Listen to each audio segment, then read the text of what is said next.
A lot of talk about interprovincial trade these days and removing trade barriers. There's a new analysis from the Montreal Economic Institute that finds there would be a tremendous boost to Canada's GDP if provinces removed their internal trade barriers, or more specifically, followed Nova Scotia's lead. Now, you can read this analysis, iedm.org. The author, Professor Trevor Tombe, professor of economics, University of Calgary, and director of fiscal and economic policy at the School of Public Policy, and is also a senior fellow with the Montreal Economic Institute. Professor Tombe, great to have you with us here. Welcome to the program. Yeah, great to be on. Thanks for having me. So when we talk about these internal trade barriers, and it means a lot of different things, but more or less, what is it we're talking about here, first of all? Well, we're certainly not talking about tariffs like what you see between countries, where it's an explicit tax on a good that crosses a border. Within Canada, what we're talking about are just differences in the rules, regulations, standards, certifications, and so on that vary from one province to the next. And so, if you're a business that operates across borders or seeks to buy or sell across those same borders, you have to comply sometimes with multiple sets of rules and regulations, or sometimes your credential as a service provider, as an individual, might not be recognized in another jurisdiction. So these are, think of hundreds of thousands of regulatory barriers, each very small in their own right, but they add up to tremendous costs of doing business across Canada. Are these inherently protectionist in nature? Is it just simply a byproduct of provinces having jurisdiction and we just end up with a patchwork of different rules? Yeah, great question. So Canada is an extremely decentralized country, one of the most decentralized on earth, and provinces have jurisdiction over many areas and many spheres that are quite relevant for economic transaction, property and civil rights in particular. So they regulate professions, they regulate health and safety in work sites and so on in most sectors in the economy.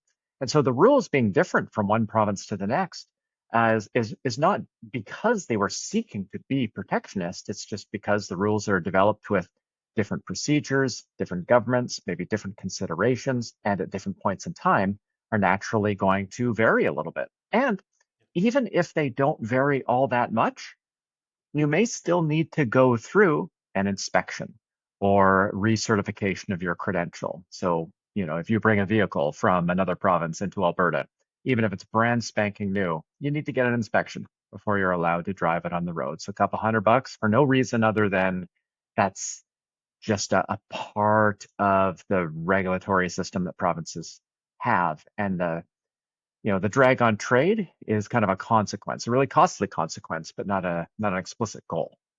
All right. As you said, there's a cost regardless of the intent. How do we go about quantifying what the impact of these regulations and barriers are? And I guess by extension, what it would do to reduce and eliminate them? Yeah, great question. So luckily, there's decades of economic research that looks at international trade and the consequences of trade costs in that sphere. Every time we sign a free trade agreement, there are estimates from governments, from analysts and think tanks, and researchers like myself trying to quantify how big those gains are. So we can simply take the tools that exist and are very well developed for international trade and apply that to internal trade within Canada. And we can do that to both measure how big these non-tariff barriers are, and think about quantifying the gains to Canada's economy and productivity if they were to be removed. And we do find that the trade costs are pretty meaningful. On goods, a couple percentage points, maybe as high as 7 to 8% or so, depending on the paper and the method. But for services, well into the double digits in terms of what the effective cost is as a like an implicit tax, if you will, of transacting across provincial borders. And if these were to be eliminated, then my work here with the MEI and other papers and other analysts as well, suggesting the gains could easily be on the order of $200 billion or so. Again, if they're fully removed, and that's unlikely a realistic prospect in the short term at least, but the gains are considerable. Yeah, we mentioned Nova Scotia. I mean, Nova Scotia, as you say, is not fully removing all of these barriers, but it's a pretty big step in this direction. So, That's right. talk a bit about what it is Nova Scotia is proposing to do here. Sure. So typically, or at least if we look back in previous years, Canadian governments have sought to try and overcome these differences by harmonizing regulations. And that's great, but it's extremely slow. where you pick up one set of regulations and then harmonize across the country. And so what Nova Scotia rolled out earlier this year in February was effectively a bill that says, you know what, we're not going to harmonize our rules with other jurisdictions, but we will recognize as automatically compliant with Nova Scotia rules compliance with some other province's rules, so long as that other province reciprocates. So Nova Scotia and Ontario have a recent agreement now, and we'll see what the follow through is. But the verbal commitment in writing in this memorandum is that they will defer to each other's rules. So you might have a product that is safe for sale and consumption in Ontario that not technically complies with Nova Scotia's rules, but it would be allowed for sale in Nova Scotia, and vice versa. And importantly, if they can extend that to professional credentials, having a lawyer being able to provide legal services to a client in another jurisdiction without having to go through the certification in the other jurisdiction, then the gains could be really large. And this is a new approach that Nova Scotia's rolled out. Mutual recognition with a reciprocal partner, kind of with these deals pair by pair. And so New Brunswick has now rolled out a couple, Manitoba and Ontario most recently.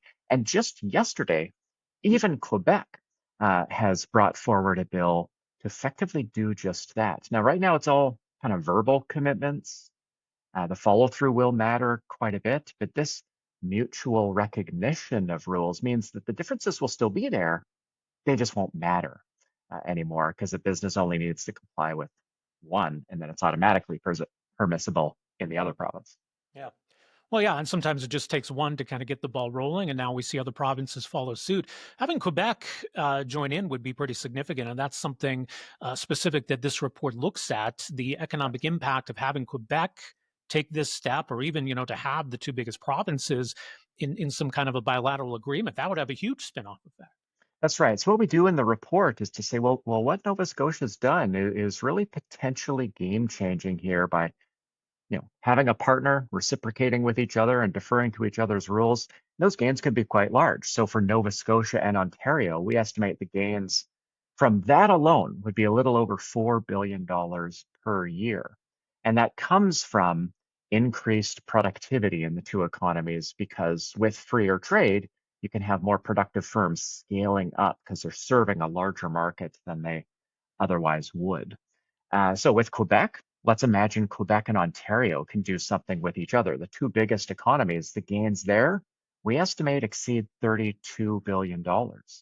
Now, let's move west. Alberta, BC, also two very large economies. If these two economies could reach a deal like what Nova Scotia and Ontario have, then the gains could be on the order, we estimate, of about $26 billion per year. And that's just these two provinces. And so imagine all of the provinces start to roll out these agreements with each other and recognize each other's rules and regulations. That's when the gains really start to mount.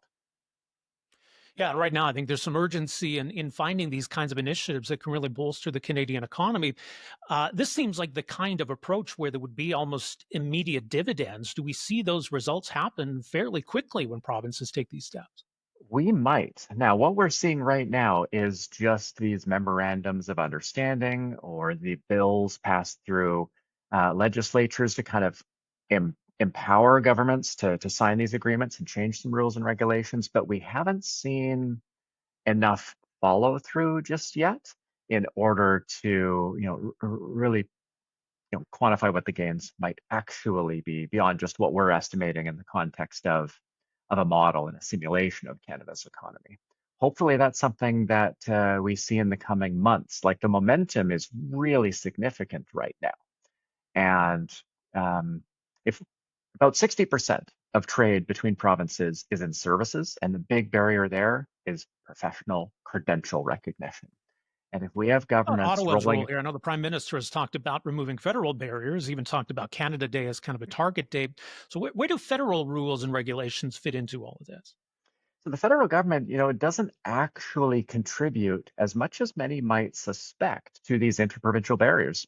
It is really just about provinces having different rules and regulations, and that's up to them to recognize each other. Now, some sectors are federally regulated, no question. So think about rail transport, air transport, There's also federal trucking regulations. So we could see the federal government deferring to provinces. So instead of regulating interprovincial trucking, they would just defer to trucking regulations at the province level. So we haven't seen that announcement yet. We might see that next week after the first minister's meeting. But what Ottawa can do is help keep that momentum going, signal bold action by taking big leaps in areas that it does have control over.